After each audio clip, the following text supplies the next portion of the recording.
Glória a Deus. A paz do Senhor Jesus, amém, igreja. Que domingo maravilhoso. Eu creio que todos vocês dormiram bem, acordaram bem, porque o Senhor nos guardou, porque o Senhor nos protegeu, porque Ele ordenou seus anjos para quando nós estivéssemos dormindo, os seus anjos estavam nos protegendo em nome de Jesus. Obrigado, Jesus, por tudo. Obrigado por esse ar que nós respiramos, por esse dia, por esse sol que brilha forte aqui em nossa cidade. Igreja, todos nós passamos por lutas, não é? Cada uma luta diferenciada um do outro. Cada um tem a sua cruz. Porém, para uns, a cruz pesa mais. Para outro, mais aliviado. Porque para uns, tem estrutura. Para outros, estão ainda firmando as suas estruturas. Uns estão crescendo. E outros precisam crescer. E até nós não alcançarmos o crescimento, a maturidade espiritual, a gente se depara com tantas situações. Mas que bom que Deus permite as lutas dentro de nós. Porque se Deus não permitisse as lutas, pode ter certeza que nós iríamos nos acomodar. Eu costumo sempre falar que a fé é como uma roda gigante. Você que já andou de roda gigante sabe muito bem que tem horas que a roda gigante te projeta lá para cima, não é verdade? E quando você chega lá em cima, você tem um grau de visão bem ampla. Daqui a pouco você está lá embaixo. O seu grau de visão você já perde. E a roda gigante é assim. Tem hora que está em cima, tem hora que está embaixo. A nossa fé também é assim. A nossa fé tem hora que está lá em cima, tem horas que está lá embaixo. Mas o mais importante é nós estarmos nessa roda gigante da fé. O importante é não sair dela, é estar dentro dessa roda gigante. A fé é um círculo, amada igreja, e que nós iremos aprendendo com o tempo,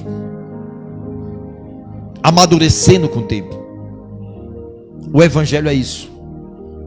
Ele nos proporciona o crescimento espiritual mediante as nossas lutas. Jamais Deus vai dar algo aos seus filhos sem que antes não passe por teste. Por que, igreja? É necessário passar por teste, porque é Ele que nos aprova, igreja. É Ele que dá o carimbo final de atestado, aprovado, apto, capacitado para receber um pouco da sua graça, da sua glória. A graça de Deus, como o servo do Senhor Paulo diz: a tua graça me basta. E nós, muitas das vezes, não estamos preparados, ou melhor, não estamos estruturados dentro da palavra de Deus para receber mais um pouquinho da graça de Deus, porque não suportamos. Ninguém desenvolve dentro de uma empresa ou assume um cargo numa empresa sem que antes não passe por algumas etapas da empresa, não é, irmã Lígia? É muito difícil um funcionário ele crescer dentro de uma empresa, receber confiança do dono da empresa, enquanto ele não vê naquele funcionário confiança, habilidades, estrutura, ele jamais vai confiar a esse funcionário determinadas funções. Então ninguém entra numa empresa logo como A mesma coisa é o desenvolvimento na obra de Deus. Depende muito, amada igreja, de um foco que nós temos. Qual o nosso foco?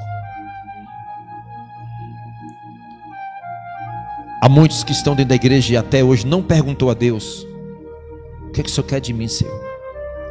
Em que eu sou útil na obra do Senhor? Eis-me aqui, Senhor. Existe duas classes de seres humanos na terra. Quando Deus dos céus ele olha para a terra, ele vê duas classes de seres humanos: salvos ou perdidos. Deus não vê o ser humano como quase salvo ou quase perdido. Uma coisa ou outra. Ou criatura ou filho de Deus. Ou o homem, ele tem só uma filiação biológica. Esse é o que tem uma natureza pecaminosa nata. Veio, cresceu, desenvolveu e ficou só dentro daquele nascimento biológico. Isso é chamado de criatura. Isso é chamado de uma classe de ser humano que Deus olha e pasme que eu vou falar, de perdidos. Candidatos fortíssimos. Aí o sofrimento eterno quando sair do corpo. Porque Deus não vê o quase salvo ou quase perdido. É duas classes de ser humano que Deus olha.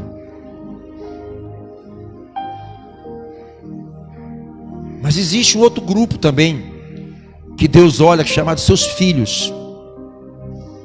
Os filhos espirituais. Aqueles que passaram por um processo de um novo nascimento.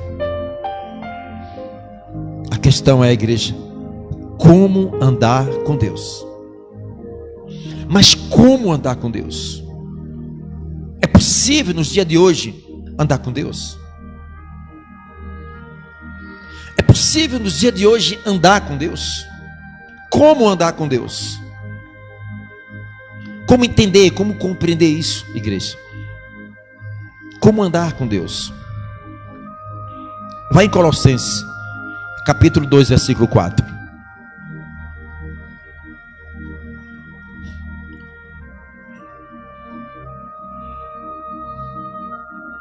Dois, 6 que digo. Como andar com Deus? Como um Deus tão grande, Criador dos céus e da terra. Como andar com Deus? É possível, nos dias de hoje, o homem andar com Deus? O que nós precisamos para andar com Deus? O que nós temos que fazer para andar com Deus? O que é andar com Deus? Quais as consequências de uma pessoa que anda com Deus? O que isso pode representar? No livro de Colossenses, capítulo 2, versículo 6. A palavra de Deus diz: todos encontraram? Como, pois, recebeste o Senhor Jesus Cristo, assim também andai? Como, pois, recebestes o Senhor Jesus Cristo? Como é que o homem recebe a Cristo? Como é possível um Deus tão grande, ele ser condicionado dentro do homem? Que processo dá-se a isso? Como pode um homem receber a Cristo?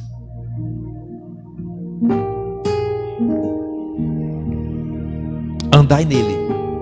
O que eu faço para andar em Cristo? Alguém quer fazer alguma pergunta?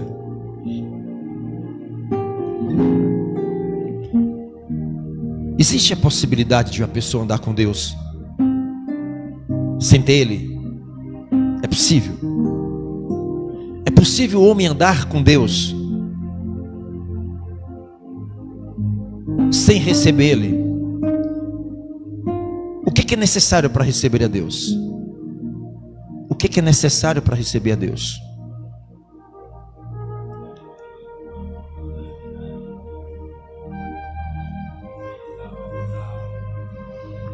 Vamos aqui. Como é que a pessoa recebe a Deus? Quando a gente se arrepende dos maus caminhos, de todos os nossos pecados, e aceita Jesus como o único, suficiente Salvador da nossa alma, a gente recebe o Espírito Santo. Só que aí tem um processo, né, do novo nascimento, da velha criatura para se tornar filho de Deus. Isto só é possível para o homem ter a filiação de Deus, para o homem receber a Deus. É necessário que ele passe por um processo de um novo nascimento. Sem isso, é impossível. Então isso quer dizer, como diz Colossenses 2,6: como pois recebeste Jesus Cristo? O homem recebe a Cristo a partir do momento que ele se arrepende dos seus pecados, porque Deus amou o mundo de tal maneira que deu o seu Filho unigênito, para que todo aquele que nele crê não pereça, mas tenha vida. Então nós recebemos Jesus pela fé. É a fé que nos garante dentro de nós. Então o homem precisa confessar a Jesus, receber a Cristo como Senhor e Salvador. Então é impossível uma pessoa andar como Jesus anda se não tiver o Espírito Santo. Não é verdade? É impossível uma pessoa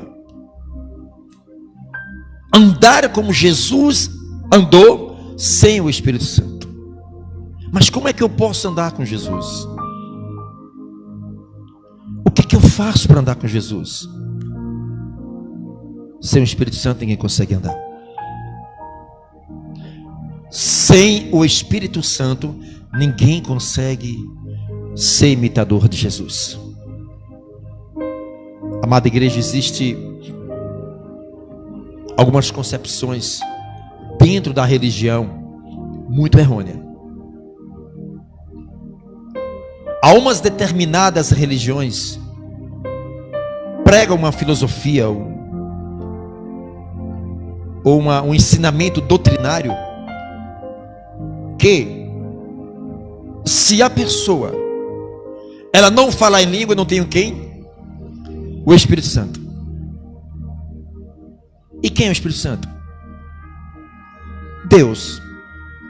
Quem é o Espírito Santo? Não é Jesus? Então isso quer dizer, quando eu recebo Jesus, eu recebi quem?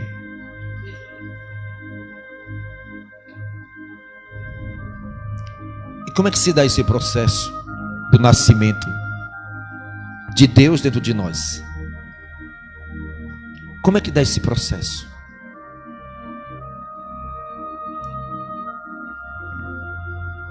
Saiba de uma coisa, igreja. Esse processo do novo nascimento primeiro nasce pela fé. Não é por obras.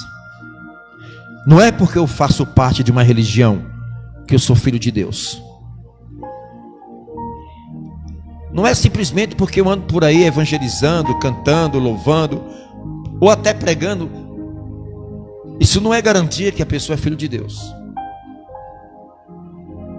Mas o que prova que eu tenho o Espírito Santo? É porque eu sou bonzinho? É porque eu estou dentro de uma igreja, dentro de uma religião? É porque eu faço parte de uma denominação?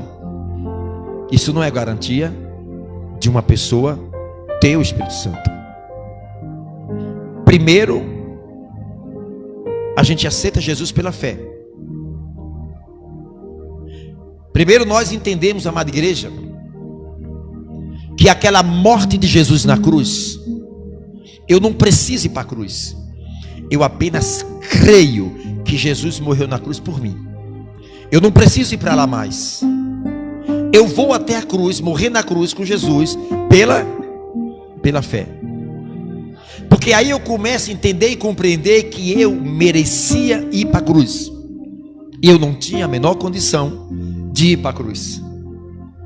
Eu não suportaria ir para a cruz. A primeira investida que nós iríamos sofrer, a gente abandonava Jesus. A gente não suportava a chicotada que ele tomou, cuspe na cara, bufetada no rosto. A gente não suportaria, igreja, aquela coroa de espinho na cabeça. Era para mim, era para você.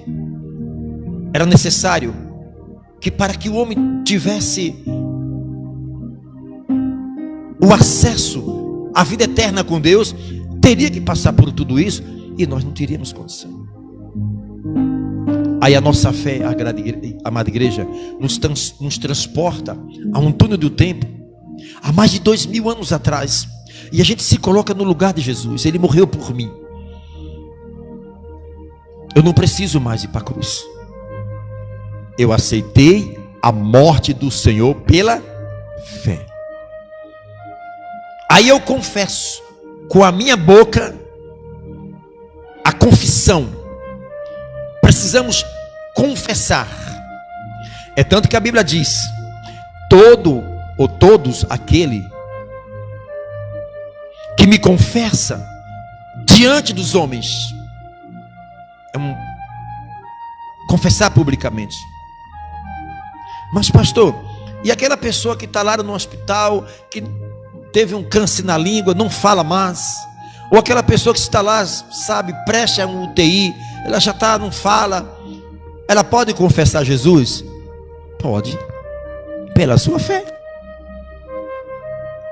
A este, ele não tem como confessar publicamente, porque ele está condicionado àquele sofrimento ali.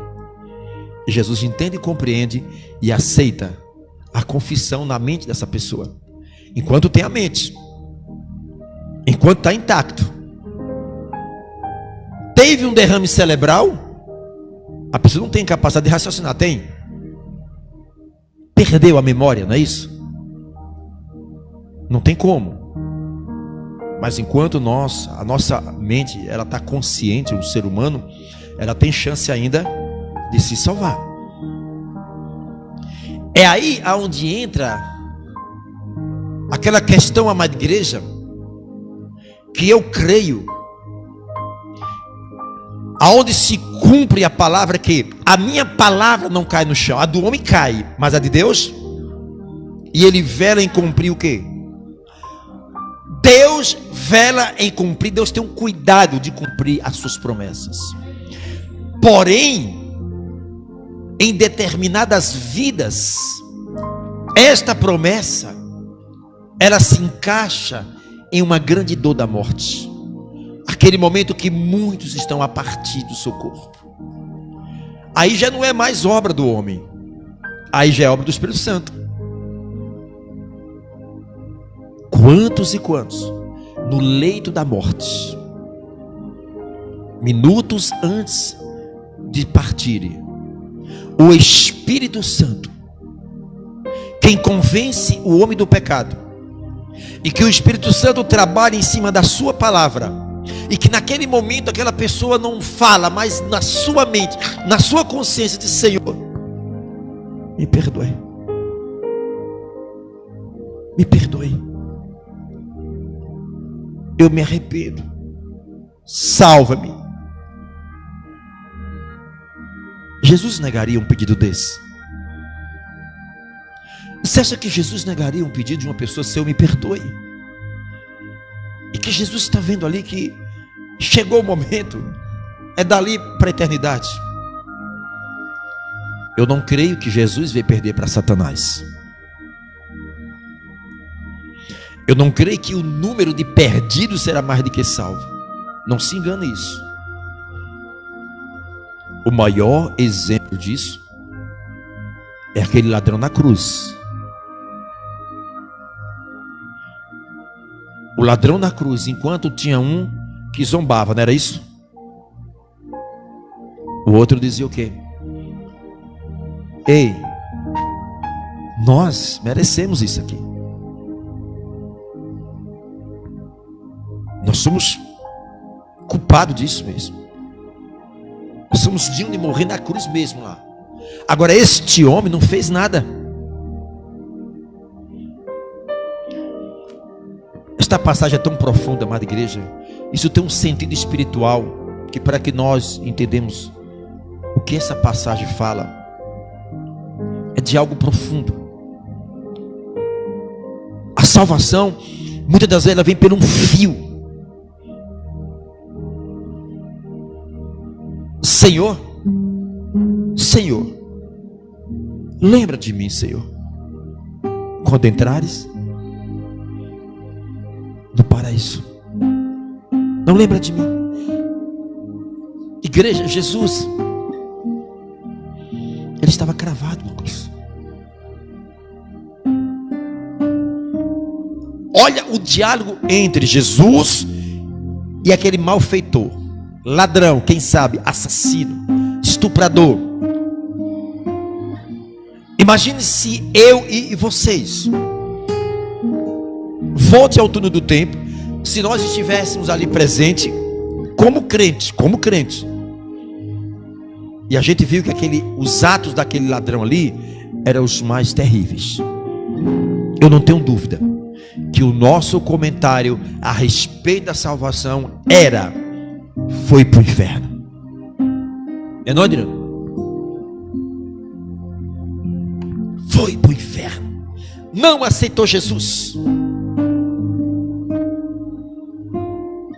Isto é um alerta para nós. Quando falarmos a respeito da eternidade, pare. Não compete a mim nem a vocês. Aquele homem foi salvo, mas nem eu nem vocês ouviu o diálogo entre ele e Cristo. Mas a Bíblia ele foi salvo ou não? Ele foi salvo. Quantos agora que estão dentro de uma cadeia?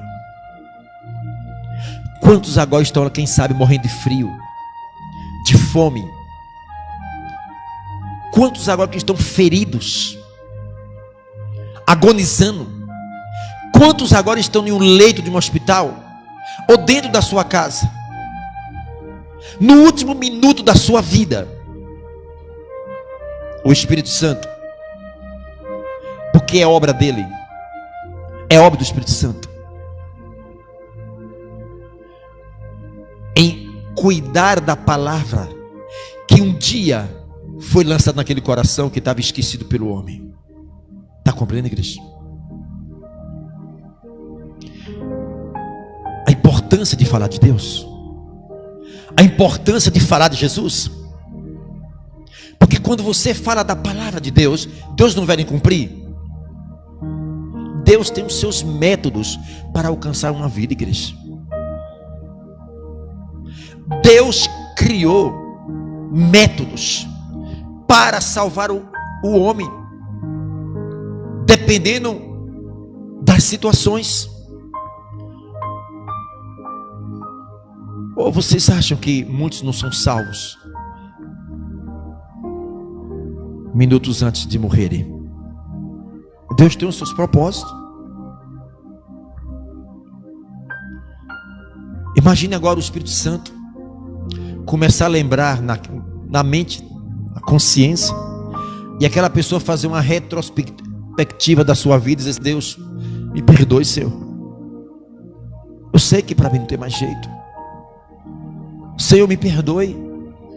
Eu me arrependo. A palavra diz: arrependei-vos, e é chegado até vós o reino dos céus. O reino dos céus só é capaz de chegar à vida de um ser humano quando no coração do ser humano há um arrependimento.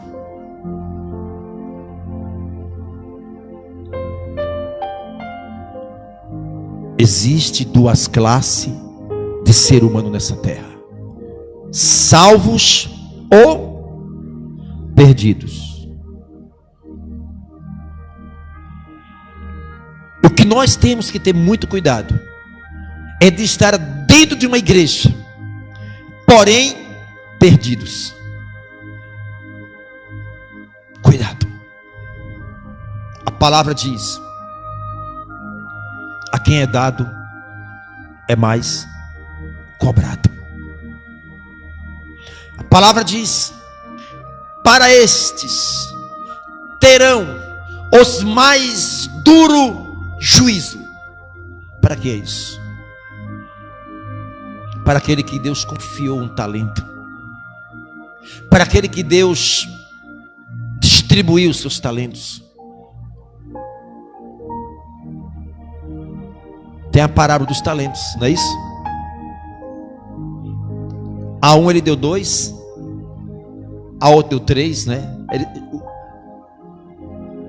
A parábola dos talentos, vamos sair distribuindo os talentos, e depois ele veio buscar, cobrar.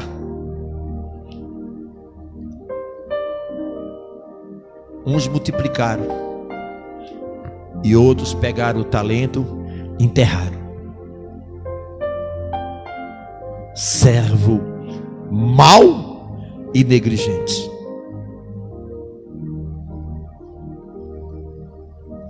Sobre os nossos ombros existe uma responsabilidade muito grande. Quem te chamou e quem nos chamou foi Jesus.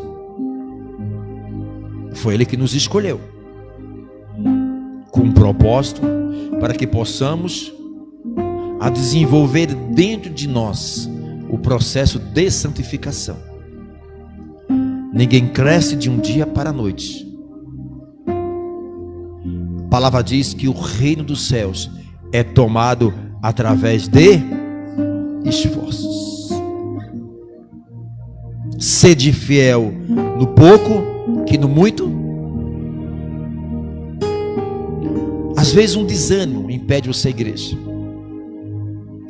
Às vezes um problema impede ou rompe uma comunhão com Deus. Uma dificuldade faz com que muitos venham parar. Sem o Espírito Santo, a gente não permanece. Sem o Espírito Santo, o homem até se esforça, mas no meio do caminho ele volta. Eles não conseguem suportar.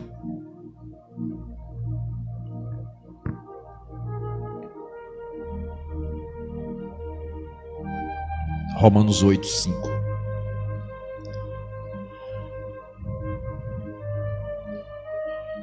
A natureza na vida de um servo de Deus, ela não muda de um dia para a noite. É um processo que anda lado a lado ao crescimento espiritual.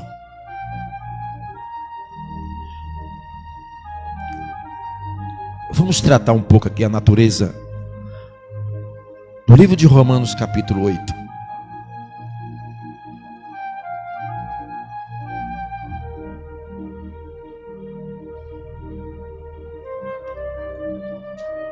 Versículo 5. Porque os que são guiados à carne inclina-se para as coisas, mas os que são guiados segundo o Espírito para as coisas. Aqui fala de duas personalidades, de dois seres humanos. Aqui fala de um velho homem com a natureza 100% pecaminosa, e aqui fala de um ser humano que passou por um processo de um segundo nascimento. Os que são da carne inclinam-se para onde? É uma luta, né, meu irmão? O apóstolo Paulo, uma certa vez, diz assim: o bem que eu quero fazer, que eu sei que tem que fazer. E Paulo às vezes teve dificuldade de querer até fazer o bem, mas não conseguia.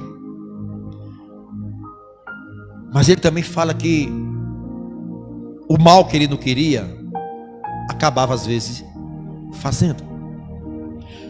Porque Paulo, ele não era perfeito. Ele era um homem como nós. E dentro da vida de Paulo tinha o Espírito Santo. Mas havia duas forças antagônicas dentro dele.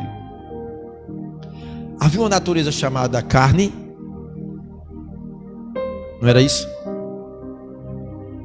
Havia uma natureza chamada carne. E que esta natureza, não queria dizer que Paulo era ímpio. A partir do momento que ele teve o encontro com Jesus, Paulo teve seus conflitos dentro dele. E Paulo, ele não cresceu de um dia para a noite. Isso levou um tempo, amada igreja. E ele declara na própria escritura da palavra de Deus, essas forças antagônicas dentro dele. Eu quero fazer o bem, eu não consigo, mas o mal que eu não quero, esse eu faço. Quantas vezes nós caímos nesse engodo do diabo? A carne é a nossa natureza pecaminosa. Digamos que a carne é um leão dentro de nós, feroz, com as unhas e suas garras bem afiadas. E muitas das vezes, amada igreja, essa natureza pecaminosa é